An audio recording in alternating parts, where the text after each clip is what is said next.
မင်္ဂလာပါရှင် Voice of Revolution တော်လန်တန်သတင်းစာမျက်နှာမှာနှုတ်ခွန်းဆက်တာပါတယ်မတ်လ14ရက်နေ့အတွက်တော်လန်သတင်းတွေကိုကြီးညာပေးပါတော့မယ်ကျမတို့ခင်ဆောင်အောင်ပါရှင် KNLA ရဲ့တိုက်ခိုက်မှုတွေကြောင့်မြန်မာစစ်သားတွေမတ်လ14ရက်နေ့မနေ့ပိုင်းကထိုင်းပိုင်နက်ထဲထွက်ပြေးခဲ့ကြောင်း KNU ဘက်ကထုတ်ပြန်ထားပြီးထိုင်းစစ်တပ်ဘက်ကလည်းဒီသတင်းဟုတ်မှန်ကြောင်းအတည်ပြုခဲ့ပါတယ်ဒီစခန်းကို KNLA တပ်တွေကဖေဖော်ဝါရီလ26ရက်နေ့ကတည်းကပြစ်မှတ်ထားပြီးတိုက်ခိုက်နေခဲ့ကြတာပါတိုက်ပွဲဖြစ်ပွားရာနေရာဟာထိုင်းနိုင်ငံတပ်ခရိုင်နဲ့ထိစပ်နေပြီးမြန်မာစစ်သားဘယ်နှယောက်ထွက်ပြေးလာတယ်လဲဆိုတာကိုထိုင်းစစ်တပ်ဘက်ကထုတ်ပြန်ချက်မှာဖော်ပြမထားပေမဲ့ကရင်သတင်းရင်းမြစ်တွေအရ12ဦးထပ်မံရှိတယ်လို့သိရပါတယ်စစ်ကောင်စီတပ်သားတွေကိုကယ်ဆယ်ထားပြီးနောက်မှာထိုင်းစစ်တပ်အနေနဲ့တစ်ဖက်နိုင်ငံသက်ဆိုင်ရာစစ်ကောင်စီအဖွဲ့ထံပြန်လည်လွှဲပြောင်းပေးနိုင်ခြေရှိကြောင်းရှေ့ကဖြစ်စဉ်တွေကိုကြည့်ပြီးယူဆရနိုင်ပါတယ်တစ်ဖက်နိုင်ငံကတိုက်ပွဲတွေကြောင့်ထိုင်းစစ်သားတွေဟာသူတို့နယ်မြေလုံခြုံရေးအတွက်အသင့်ရှိနေကြောင်းဓာတ်ပုံရိုက်ခြင်းပုံတင်ခြင်းတွေလည်းလုပ်ခဲ့ကြပါတယ်ထွက်ပြေးလာတဲ့စစ်ကောင်စီတပ်တွေကိုထိုင်းစစ်တပ်ဘက်ကလူသားချင်းစာနာမှုအကူအညီနဲ့စောင့်ရှောက်ထားခြင်းဖြစ်တယ်လို့ဆိုပါတယ်မြဝတီမြောက်ဘက်မိုင်60ခန့်ကွာမှာပူလူတူစခန်းရှိပြီးအခုဆိုရင်အာနာသိမ့်ပြီးနောက်ပိုင်းစစ်ကောင်စီစခန်းပေါင်း150ကျော်ကိုတော်လိုင်းရေးပူးပေါင်းတပ်တွေနဲ့အတူ KNU KNLA တပ်တွေကသိမ်းယူထားနိုင်ပြီလည်းဖြစ်ပါတယ်ခင်ဗျာချင်းပြည်နယ်ဖလန်းမြို့သိမ်းနိုင်ရေးတိုက်ပွဲသတင်းကိုတင်ပြပါမယ်။ချင်းပြည်နယ်တဲကဖလန်းမြို့ကိုအပြည့်သက်သိမ်းနိုင်ဖို့ရေးမှာစစ်ကောင်စီရဲ့ခလာရ268တရိပ်ကိုအပြည့်သိမ်းဖို့လိုအပ်နေတာဖြစ်ပါတယ်။အဲ့ဒီတရိပ်အနည်းရှိအဓိကပွိုင်ကုန်းနှစ်ခုဖြစ်တဲ့ဖျားကျောင်းရှိရာကုန်းနဲ့စေယုံကုန်းတို့ကိုကနအူပိုင်းကလေးကချင်းညီနောင်နဲ့ပူပေါင်းတပ်ဖက်ကထိန်းချုပ်ထားတာပါ။မလ17နေ့မနက်9နာရီလောက်ကနေစပြီးတော့12ရက်နေ့အထိစစ်ကောင်စီဘက်ကလေကြောင်းအကူပြီးပြန်လဲထွတ်စစ်ဆင်လာတာဖြစ်ပါတယ်။အဲ့လိုပြန်လဲထွတ်စစ်စတင်မှုအတွက်ပြီးခဲ့တဲ့နှစ်ကုန်ပိုင်းကလေးကအင်အားဖြစ်ခဲ့ကြပါတယ်2025ခုနှစ်မှာတော့ဇန်နဝါရီလတဲကစကစဘက်ကလေရင်နဲ့တက်အင်အားဖြည့်တာရှိတယ်ပထမအကြိမ်အယောက်20ကနေ30ဖြည့်တယ်ဒီလမတ်လ10ရက်နေ့မှာအယောက်40လောက်ကိုပြန်ထပ်ဖြည့်တယ်အဲ့ဒီပြန်ဖြည့်တဲ့အချိန်ကနေစပြီးတော့ခလာရ268နဲ့အနည်းဆုံးဖြစ်တဲ့အာစီချက်ကြောင်းရှိတဲ့ကုန်းနဲ့စေယုံကြီးရှိတဲ့ကုန်းတကုန်းအဲ့ဒီကုန်းတကုန်းကတော်တော်လေးအရေးကြီးတဲ့ကုန်းမှာစစ်ကောင်စီဘက်ကအဲ့ဒီလိုကျွန်တော်တို့ကိုတံပြန်စစ်စင်ရေးထိုးတာရှိတယ်သူတို့စစ်စင်ရေးထိုးတဲ့အချိန်ကနေစပြီးတိုက်ပွဲကပြင်းထန်တယ်ဒီနေ့အထိပါပဲလို့ချင်းညီနောင်စစ်စင်ရေးတာဝန်ရှိသူကအတိပေးထုတ်ပြန်ထားပါတယ်အဆိုပါပွိုင်ကုန်းတစ်ခုကိုပြန်ရဖို့စစ်ကောင်စီဟာဇန်နဝါရီလမှာတစ်ကြိမ်အခုမတ်လမှာလဲ10ရက်နေ့ကတစ်ကြိမ်တစ်ဆက်တည်းမလ17ရက်နေ့9နာရီမှလည်းတစ်ကြိမ်လေကြောင်းအာကိုယူပြီးပြန်ကြိုးစားပါတယ်ဒါပေမဲ့လည်းစစ်ကောင်စီဟာချင်းညီနောင်အဖွဲ့များရဲ့တံပြန်ထိုးစစ်ကိုခံရပြီးခလာရ268တရဲ့အတွင်းရှိပွိုင်ကင်းစခန်းများကိုပါထပ်မံဆုံးရှုံးနေရတာမျိုးပ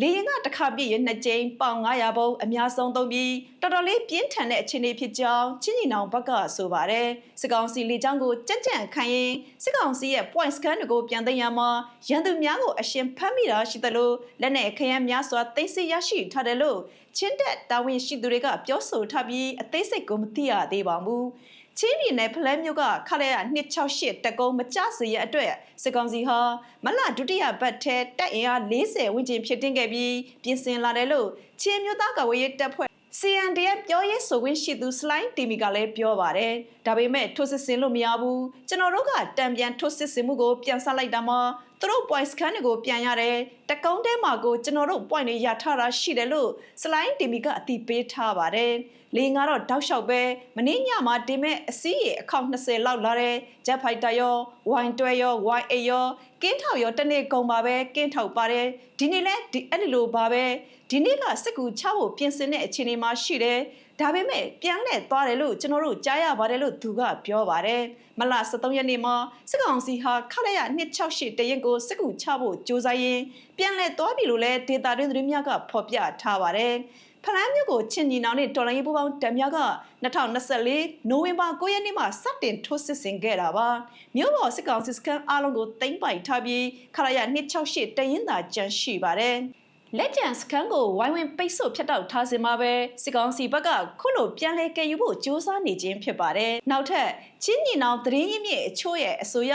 ဖလန်းမြို့သိမ်းတိုက်ပွဲအတွင်းစစ်ကောင်စီရဲ့လက်အောက်ခံရဲအရာရှိအပါအဝင်စစ်တုံးမှ100ကျော်ကိုဖမ်းဆီးရမိသလိုလက်နဲ့ခရမ်းတွေကိုလည်းသိမ်းဆည်းရမိထားတယ်လို့သိရပြီးချင်းညီနောင်နဲ့မဟာမိတ်ပူးပေါင်းတပ်တွေကလည်းထိခိုက်ကြဆုံးမှုရှိနေပါတယ်3လကျော်ဝိုင်းရန်ပိတ်ဆို့ထားခင်ရတဲ့ခလာရ268တကုန်းထဲမှာစစ်ကောင်စီတပ်အင်အား200ဝန်းကျင်ရှိတယ်လို့သိရပြီးလေကြောင်းနဲ့လူအင်အားဖြည့်ဖို့ကြိုးစားနေရက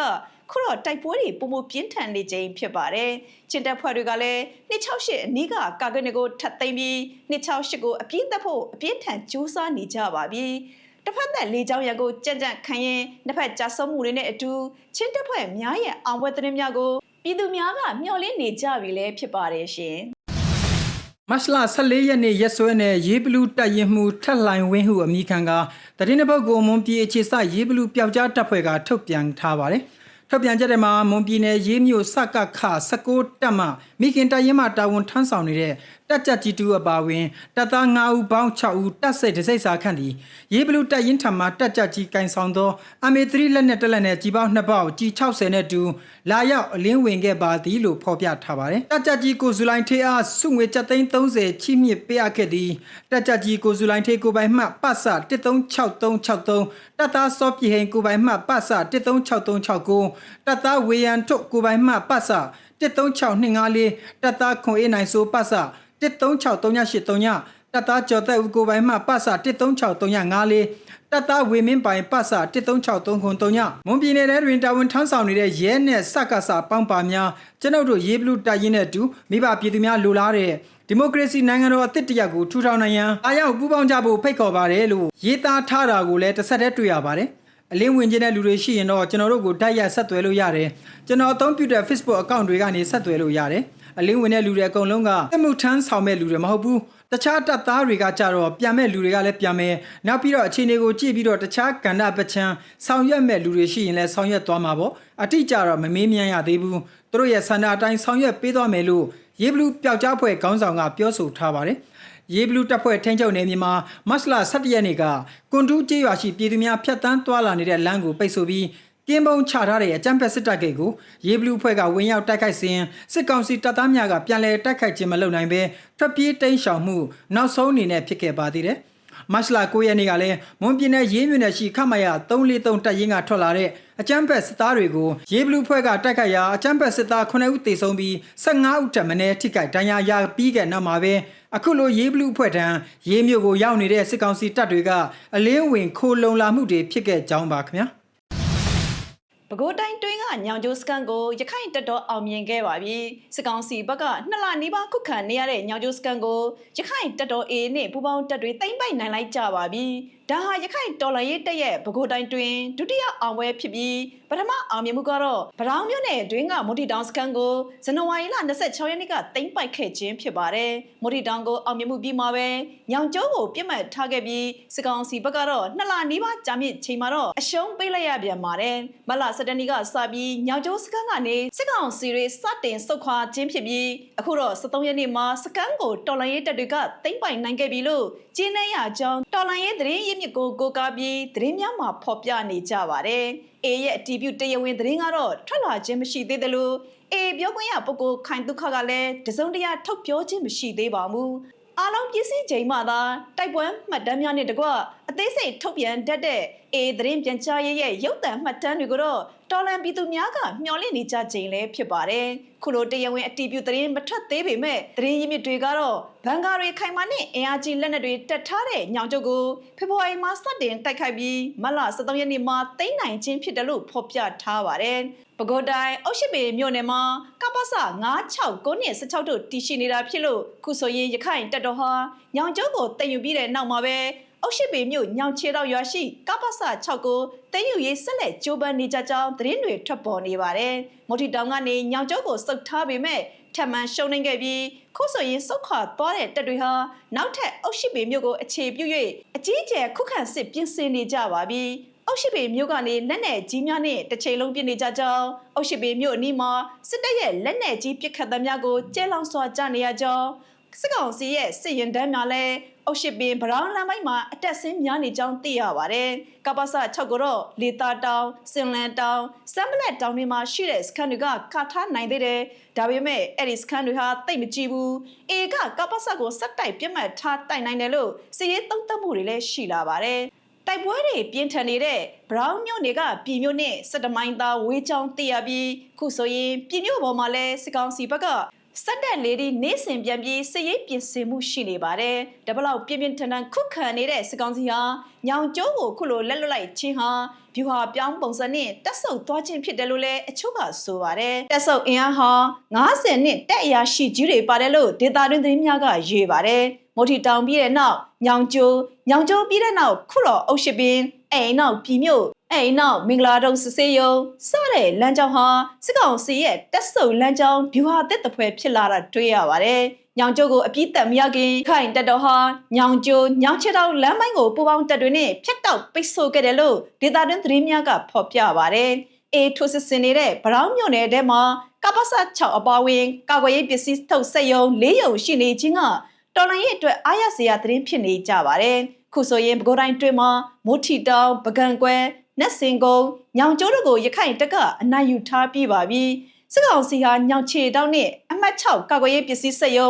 ကပ္ပစ6တွင်းတို့အမှတ်စဉ်8စစ်တင်နန်းစင်တင်နန်းသားတဲ့600ခန့်ကိုအင်အားဖြည့်စစ်ကူပို့ထားပြီးပါပြီအေထိုးစစ်ကလည်းချင်းကုန်းမှတဆင့်ကာကွယ်ရေးပစ္စည်းစက်ရုံများဖြစ်ကြတဲ့ကပ္ပစ9ကပ္ပစ6ကပ္ပစ9တို့ထံရောက်တော့မှာဖြစ်လို့မော်ဘီအခြေစိုက်တရင်များကိုပါစစ်ကူအင်အားဖြည့်အသင့်ပြင်ထားကြပါပြီခုလိုစစ်ကောင်စီဘက်ကမလ23ရက်နေ့မှာကြာတော့တဲ့ညောင်ကျိုးစကန်ဟာအင်အား300ခန့်ရှိကြောင်းသိရပြီးအဖမ်းခံထားရတယ်လို့သတင်းထွက်နေတဲ့စစ်ကောင်စစ်ကြောင်းမှုနဲ့30ဦးခန့်ကိုလည်းရခိုင်တပ်တော်ကထုတ်ပြလာမှာကိုပြည်သူများကစောင့်ကြည့်နေကြပါတယ်။ပဲခူးတိုင်းတွင်စစ်မျက်နှာဖွင့်နေမှုနဲ့အတူရခိုင်စစ်တပ်ဟာရခိုင်ပြည်နယ်တွင်းရှိကြောက်ဖြူနဲ့စစ်တွေမျိုးတို့ကိုပါတပြိုင်နက်တည်းထိုးစစ်ဆင်နေချိန်လည်းဖြစ်ပါတယ်ရှင်။နေမြေညင်းပွားပြီးအချင်းများနေကြတဲ့ကချင်နဲ့တအန်းပလောင်တို့ကြားနိုင်ငံရေးနည်းနဲ့ဖြည့်ရှင်းရမှာ NUG အစိုးရကလိုအပ်တယ်လို့ကူညီမယ်လို့သတင်းထုတ်ပြန်ထားပါတယ်။နှစ်ဖက်အဖွဲ့အစည်းကြားဗဟိုအဆင့်ဆွေးနွေးမှုတွေလှုပ်ဆောင်ဖို့ပြောဆိုမှုနဲ့ပြည်သူလူထုရဲ့သဘောဆန္ဒကိုရယူမယ်လို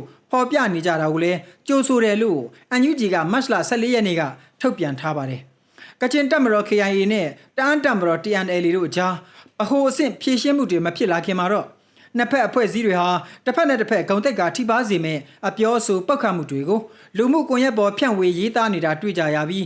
ဒါနဲ့ပတ်သက်လို့အောက်ခြေပုတ်တိုက်မှုတွေကတဆင့်လူမျိုးရေးအမုန်းတရားစီမရောက်သွားဖို့နှစ်ဖက်အဖွဲ့အစည်းခေါင်းဆောင်တွေအနေနဲ့ထိန်းချောင်းဆောင်ရွက်စေလိုကြောင်း NUG ကဆိုပါတယ်နှစ်ဖက်တပ်ကြားနယ်မြေအငင်းပွားပြဿနာတွေကရှမ်းပြည်နယ်မြောက်ပိုင်းကနမ်ဖတ်ကာမန်တုံနမ်ခမ်းမုံကိုစတဲ့နေရာ၄နေရာထက်မနည်းမှာဖြစ်နေကြတာပါနှစ်ဖက်ပစ်ခတ်တိုက်ခတ်မှုတွေမဟုတ်ပေမဲ့ထိုးကျိတ်ရန်ပွဲတွေထိကြိုက်ဒဏ်ရာရမှုတွေနဲ့ဖမ်းဆီးမှုတွေအထိတော့ဖြစ်ထားပါတယ်။နောက်ဆုံးအနေနဲ့ကတော့မတ်လ9ရက်နေ့ကပြဿနာဖြစ်ပါတယ်။ကိုခိုင်မြို့ပေါ်က KIA ဆက်ဆံရေးရုံးနဲ့ဘားတိုက်ကို1027စစ်စင်ရေးမှာမြို့ကိုသိမ်းခဲ့တယ်ဆိုတဲ့ TNL ကဝင်ရောက်စီးနှင်းနှင်ထုတ်ခဲ့ကြတာပါ။အဲ့ဒီပြဿနာပြီးမှာပဲလူထုသဘောထားရယူဆုံးဖြတ်မယ်လို့ KIA ဒုတိယဗိုလ်ချုပ်ကြီးကွမ်မော်ကထုတ်ပြောခဲ့ပြီး NUG အစိုးရကလည်းလိုအပ်ရင်ဂျားဝင်ကူညီဖြည့်ရှင်းမယ်လို့ပြောဆိုလာပါတယ်။ KIO KIA နဲ့ PSLF TNLA တို့ဟာ1986ခုနှစ်ဖေဖော်ဝါရီလ14ရက်နေ့ကတည်းကညီညွတ်ရေးမဟာမိတ်စာချုပ်ကိုချုပ်ဆိုခဲ့ပြီးတစ်ဖွဲ့အကျိုးကိုတစ်ဖွဲ့ကအားပေးထောက်ခံသွားရုံသာမကကုညီရိုင်းပင်းသွားမယ်လို့စာချုပ်မှာရေးထားကြောင်း NUG ကထုတ်ပြန်ချက်မှာထပ်မံတတိပေးဖော်ပြထားပါတယ်။9နှစ်တွင်ဝင်ရောက်လာပြီးဖြစ်တဲ့စစ်ကောင်စီကိုတော်လှန်ရေးမှာပြည်သူလူထုထောက်ခံအားနဲ့ရှစ်ဆက်နိုင်စေဖြစ်တယ်လို့ NUG ရဲ့ MOD လက်အောက်ခံ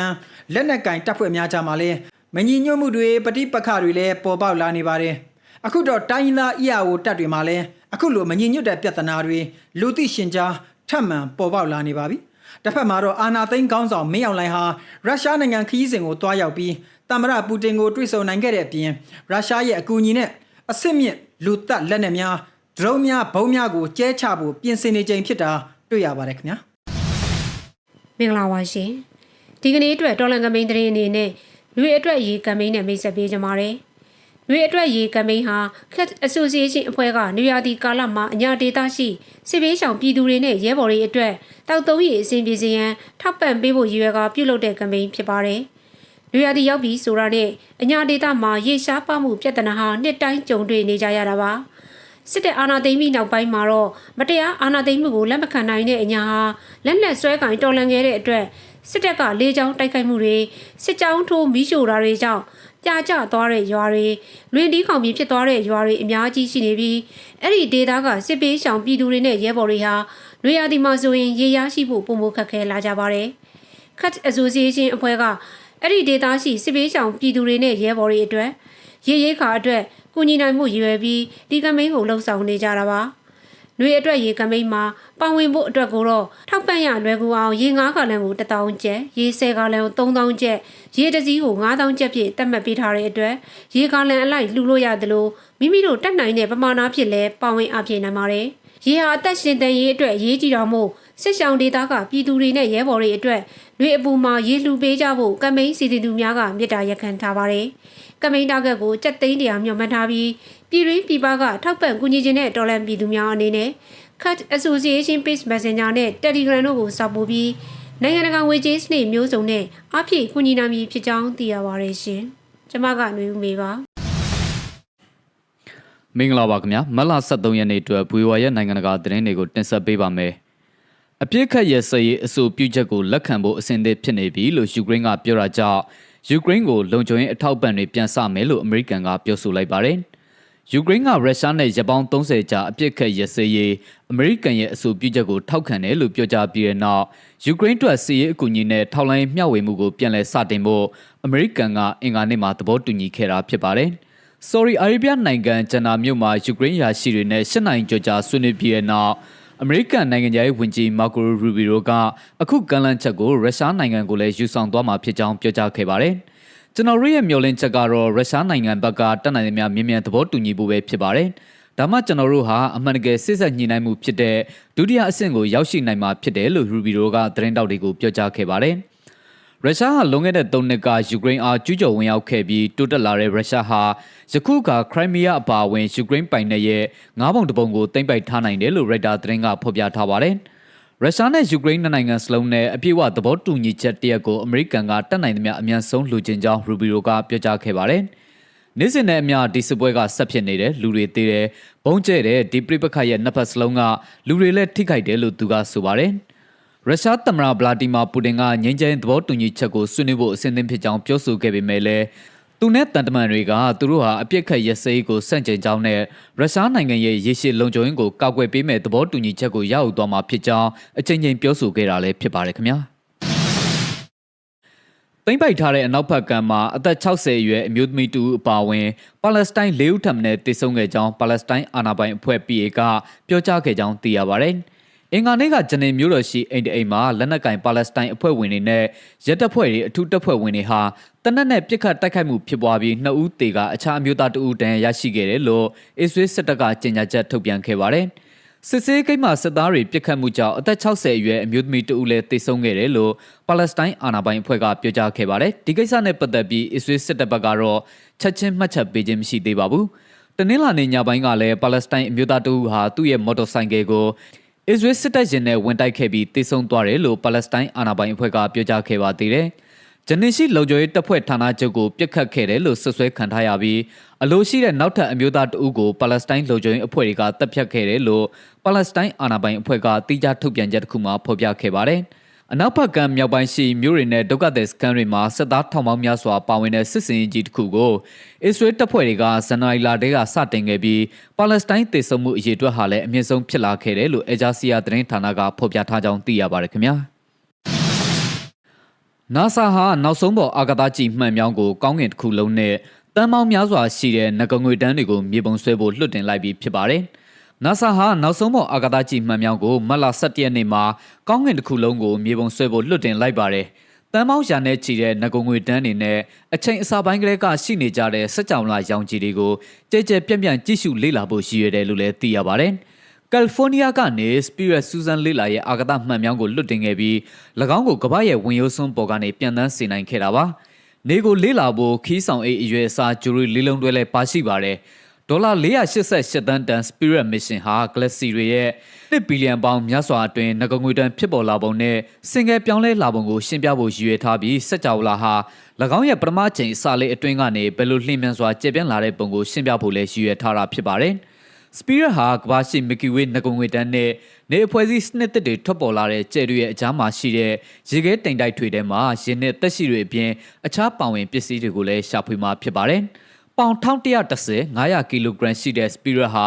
၎င်းရဲ့အနီရောင်အောက်ခြေမျက်လုံးတွေနဲ့ကျဲပြန့်တဲ့မြင်ကွင်းတွေဖြစ်ကောင်းကင်တစ်ခုလုံးကိုပုတ်ဖော်ဖို့6လကြာမြင့်မှာလည်းဖြစ်ပါတယ်။ တ Telescope ဟာကောင်းကင်ပြေစစ်တမ်း၄ခုကို2နှစ်အတွင်းအပြည့်သက်ဖို့လဲစီစဉ်ထားပါတယ်။ Spirit ဟာ NASA ရဲ့ပိုကြည့်ပြီးပိုပြီးပြပြရှိတဲ့ Hubble နဲ့ Watt အာကာသ Telescope တွေကဲ့သို့ခန်းနာတဲ့ Galaxy တွေကိုတော့၎င်းရဲ့ကျင်းမြောင်းတဲ့မြင်ကွင်းဖြစ်မြင်နိုင်မှာမဟုတ်ဘူးလို့လည်းသိရပါတယ်။နိုင်ငံငွေတန်းကိုရည်တွက်ခြင်းသို့မဟုတ်၎င်းတို့ကိုအာရုံစိုက်မိအစားစက်ကြောလာဖန်တီးတဲ့ဘစ်ဘက်အပြီးမှာအစောဆုံးပေါ်လာခဲ့တဲ့အစောဆုံးအရာတွေအပါအဝင်အစုအဝေးတစ်ခုလုံးမှာထုတ်လုပ်တဲ့စုစုပေါင်းတောက်ပမှုကို Spirit ကစောင့်ကြည့်မှလည်းဖြစ်ပါတယ်။စက်ကြောလာသမိုင်းတစ်လျှောက်ထုတ်လွှတ်တဲ့အလင်းအလုံးကိုဖန်ယူမှာဖြစ်တယ်လို့ကယ်လီဖိုးနီးယားနည်းပညာတက္ကသိုလ်မှသိပ္ပံပညာရှင်ဂျင်မီဘော့ကပြောကြားခဲ့ပါတယ်။သိပ္ပံပညာရှင်တွေကိုအတိတ်ကဘယ်လိုအလင်းရောင်တွေကြောင့်လွဲချော်ခဲ့တာကိုသိစေနိုင်မှာလည်းဖြစ်ပါတယ်။ကျွန်တော်တို့ဘစ်ဘက်ကိုတွေ့ရမှာမဟုတ်ပါဘူးဒါပေမဲ့အဲ့ရရဲ့နောက်ဆက်တွဲကိုကျွန်တော်တို့မြင်နိုင်ပြီးစက်ကြောလာရဲ့အစကိုဒီနည်းနဲ့လေ့လာမယ်လို့ပေါ့ကဆိုပါတယ်။ Telescope ရဲ့အနီရောင်အောက်ခြေထောက်လှမ်းတဲ့ကိရိယာတွေဟာလူမျက်စိနဲ့မမြင်နိုင်တဲ့အယောင်102ယောင်ကိုခွဲခြားနိုင်မှာဖြစ်ပြီးစက်ကြောလာမှာဖြစ်ခဲ့ဘူးမြအယောင်ဆုံးပါဝင်တဲ့မြေပုံကိုထုတ်ပေးမှာလည်းဖြစ်ပါတယ်။တတက်ရောင်မျက်မှန်တွေနဲ့စက်ကြောလာကိုကြည့်နေရတယ်လို့ပါပဲလို့ NASA ရဲ့ Justin Gun စမ်းသပ်ခန်းမှာလက်ထောက် Project Manager Bafrinsky ကပြောကြားခဲ့ပါတယ်။အနီရောင်အောက်ခြေနဲ့ထောက်လန်းကိရိယာတွေကိုအလွန်အေးနေစေဖို့အတွက်အနှုတ်350 degree Fahrenheit အနှုတ်210 degree Fahrenheit ရှိအောင် Spirit ကိုအထူးထုတ်လုပ်ထားတာလည်းဖြစ်ပါတယ်။နေနဲ့ကဘာရဲ့အပူဒဏ်ကိုကာကွယ်ဖို့အတွက်အတွင်းမှာ10ပေ3မီတာကျော်ဒိုင်းကော်လာနဲ့အတူတဲ့အလူမီနီယံကာဘာပုံ3ခုကိုတပ်ဆင်ထားတယ်လို့လည်းသိရပါတယ်ခင်ဗျာကျွန်တော်ကိုထပ်ပါအခုနားဆင်ခဲ့ရတဲ့သတင်းတွေကတော့ Voice of Revolution Live News ရဲ့နေ့စဉ်သတင်းတွေဖြစ်ပါတယ်ကြည့်ရှုနားဆင်ကြတဲ့တော်လန်ပြည်သူအားလုံးဘေးပရာဝေးကွာကြပါစေရှင်